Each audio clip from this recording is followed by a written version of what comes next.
गिबियावनो बयखौबो बड' निउस इउटुब चेनेलनि गोदान खौराङाव बरायबाय। नोंथांमोननि थाखाय बे समाव माखासे खौरां लाबोदों।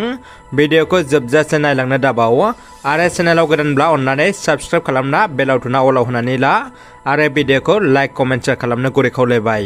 दानिया फैदो दिनैनि खौराङाव। गिबि खौराङाव दङ गिख्रंथाव बांग्रि मावदों।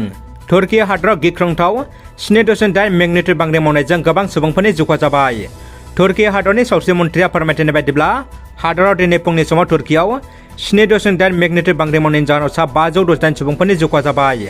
बे बांग्रि मावनाय जाथाया दिनै फुंनि 4.17 रिंगा समाव जादोंमोन आरो बे बांग्रिनि गोथौथिया 17.9 किल'मिटारमोन होननानै US एजेन्सिया फोरमायथिनानै होदों।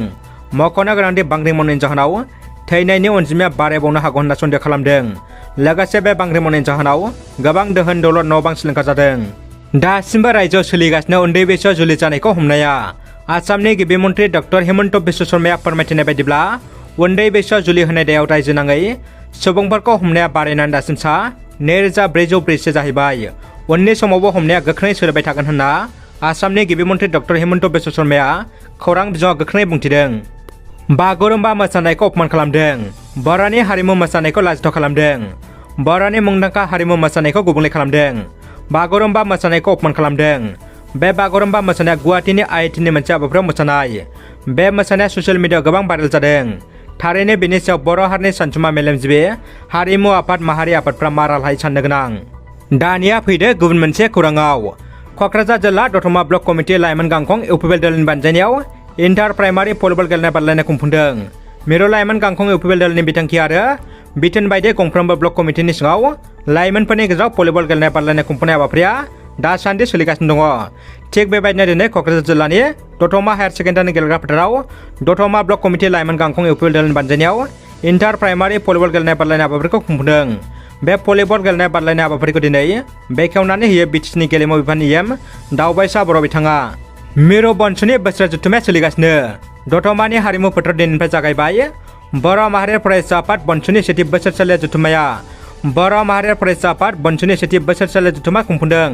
फेब्रुवारि दाननि 6 आरो 7 खालार साननैनि हाबाफारिजों क'क्राझार जिल्लानि दतमा हारिमु फोथाराव बर' माहारि फरायसा आफाद बनसुआ गिबि खेबनि थाखाय बोसोरसालिया जथुम्मा खुंफुंदों।